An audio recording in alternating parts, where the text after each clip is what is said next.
everyone. Hi, this is Mitali. Welcome back to evidyarthi.in. Now we are proceeding towards exercises. We are on the page number 158, question number 1. So let's see क्या है question में. Look at the activities listed below.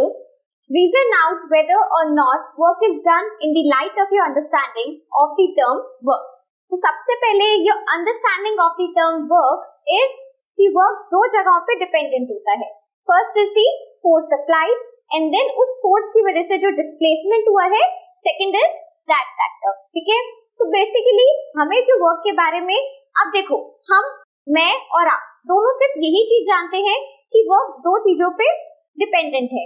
बिल्कुल इसी knowledge पे based हम यहाँ के different parts को समझेंगे. ठीक है. तो चलिए let's start करते हैं अपने पहले part के साथ. Suma is swimming in a pond.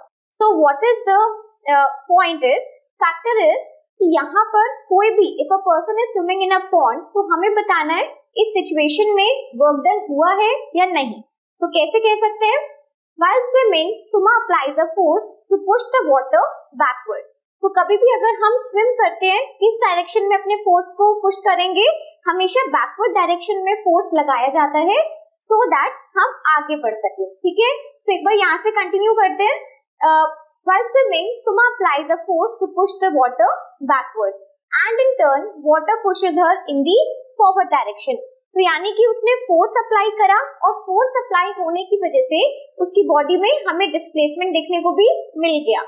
So, therefore, the force causes a displacement. Hence, work is done by Suma while swimming. So, हम क्या कह सकते हैं?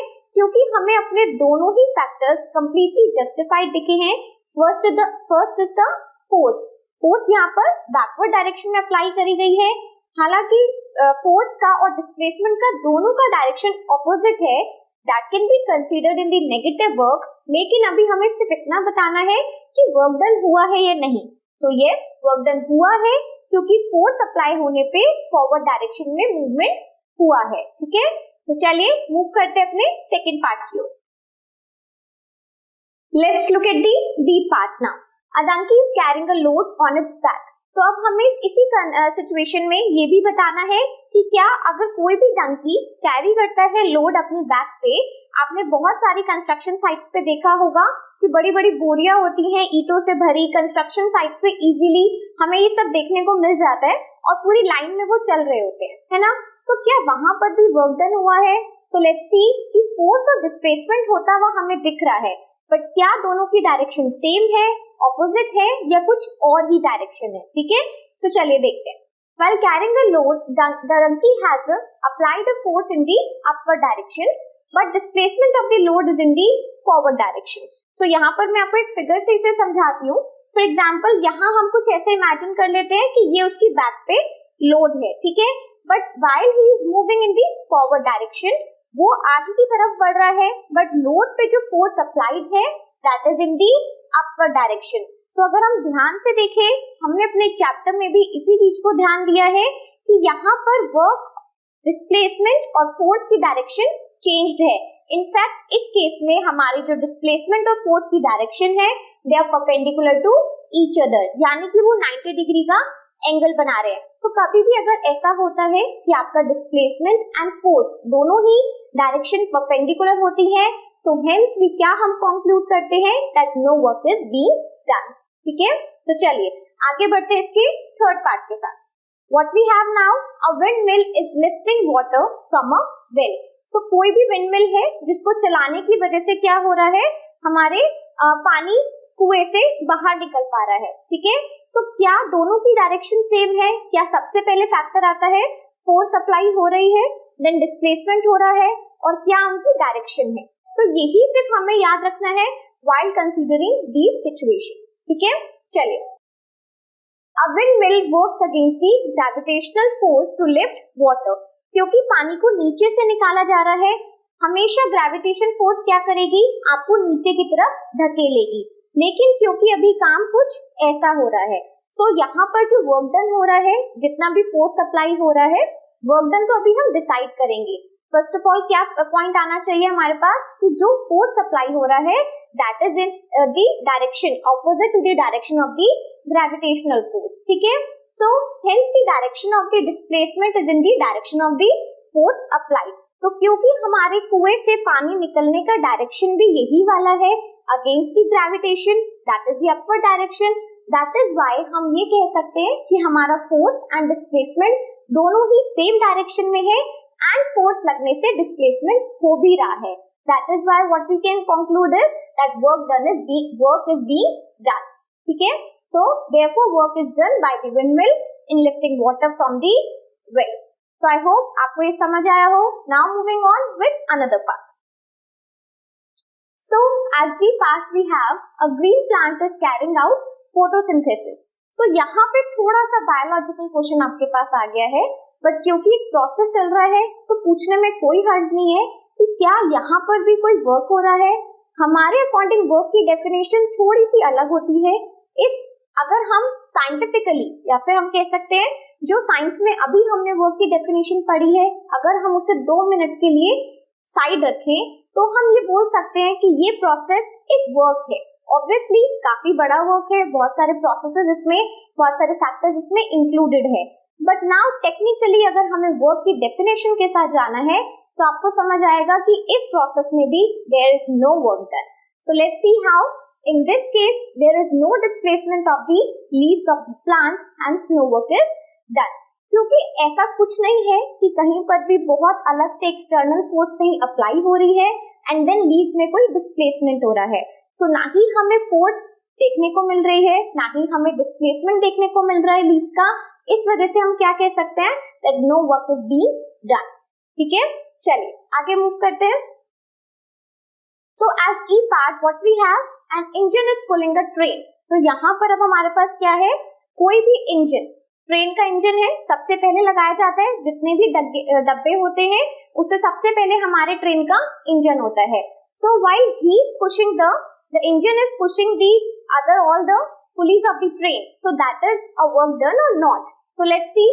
An engine applies force to pull the train. So this allows the train to move in the direction of the force applied. तो जिस direction में, for example ये हम इंजन मान लेते हैं एंड देन उसके बाद हमारे ये ट्रेन के सारे डब्बे हो गए. ठीक है, अभी डायग्राम पे नहीं जाना है, कॉन्सेप्ट को समझना है.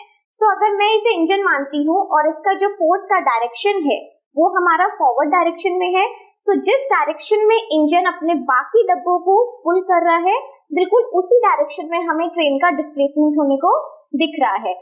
So क्या कह सकते हैं, therefore there is a displacement of the train in the direction of the force, hence work is done by the engine on the train. So हम बहुत क्लियरली इसमें ये देख पा रहे हैं कि जिस डायरेक्शन में फोर्स अप्लाई करी गई है, किसके द्वारा, इंजन के द्वारा. क्यों, डब्बों को खींचने के लिए, यानी कि हमारी पूरी ट्रेन को आगे फॉरवर्ड डायरेक्शन में पुल करने के लिए. ठीक है, एंड उसी डायरेक्शन में हमारे ट्रेन का मूवमेंट हमें देखने को मिल रहा है. तो हम क्या कह सकते हैं कि यहाँ पर वर्क डन हुआ है. ठीक है, चलिए मूव करते हैं अपने नेक्स्ट पार्ट के साथ. So what we have now, food grains are getting dried in the sun. So कई बार आपने देखा होगा छतों पे जनरली सर्दियों में या वैसे भी गेहूं है या कोई भी फूड ग्रेन्स को अपनी पूरी चादर पे बिछा के हम उसे सूखने के लिए धूप में रख देते हैं. तो क्या वहां पर कोई वर्क डन हुआ है? सो let's C now. Food grains do not move in the presence of solar energy. So basically सन से उसको कौन सी एनर्जी मिल रही है? सोलर एनर्जी मिल रही है. तो क्या कभी ऐसा हुआ है कि धूप पड़ रही है और हमारे गेहूं के दाने अपने आप ही डिस्प्लेस होने लग गए हैं या डांस कर रहे हैं? ऐसा नहीं होता ना. तो दैट मीन्स कि वहां पर कोई भी डिस्प्लेसमेंट नहीं हो रहा है whenever the solar energy is getting on them. ठीक है, so hence the work done is zero during the process of drying of food grains in the sun. So चाहे हमारे पास कोई भी टाइप की फूड ग्रेन्स हो, लेकिन धूप से अगर हम माने कि ये चलो कोई फोर्स भी है, बट उस फोर्स से हमें कोई डिस्प्लेसमेंट होता हुआ तो दिख नहीं रहा है. This is only a type of energy जो सिर्फ सूरज से मिल रही है. उस वक्त वो क्या है, एक टाइप की एनर्जी है. ठीक है, वो उसके इंटरनल प्रोसेस में जरूर काम कर रही है, यानी कि उसको सुखा जरूर रही है. बट देन अगर हम टेक्निकली वर्क की डेफिनेशन के साथ जाते हैं, जो कि इस चैप्टर का हमारा इंपॉर्टेंट पॉइंट है, तो वहां पर हम देखते हैं कि कोई भी डिस्प्लेसमेंट फूड ग्रेन्स में नहीं होता है. And that is why what we can say that no work is being done. ठीक है, चलिए आगे बढ़ते हैं. So what we have now, a sailboat is moving due to wind energy. So कोई भी sailboat wind energy से अगर move करती है, क्या वहां पर work done होता है? Let's see now. Wind energy applies a force on the sailboat to push it in the forward direction. Therefore, there is a displacement in the boat in the direction of the force. अगर हवा के बहाव से कोई भी boat आगे की तरफ मूव करती है, तो बिल्कुल हम ये कह सकते हैं, जिस तरीके से प्रीवियस केस में मैंने आपको क्या बताया था, अगर सोलर एनर्जी से यहाँ पर भी we have the wind energy, दोनों ही टाइप की एनर्जी है, बट अगर सोलर एनर्जी से आपको कोई भी डिस्प्लेसमेंट देखने को फूड ग्रेन्स में मिल जाता, तो हम कह सकते थे that one is the force and other is the displacement, तो वर्क डन को हम कंसीडर कर सकते थे। बट यहाँ पर अगर कोई भी मूव कर रही है हवा के चलने से, तो बेसिकली कहीं से भी उसे एक विंड एनर्जी प्रोवाइड हो रही है which is acting here as a force, and उसकी वजह से अगर आपका बोट फॉरवर्ड डायरेक्शन में पुश हो रहा है, आगे बढ़ रहा है, तो दैट मीन्स कि हमें डिस्प्लेसमेंट देखने को मिल गया, and if we are going to see the displacement, हम क्या कह सकते हैं, that work is being done on the sailboat. ठीक है, तो चलिए, this is the end of a first question. Now moving on with another question. Up till then, keep learning, keep watching. Bye.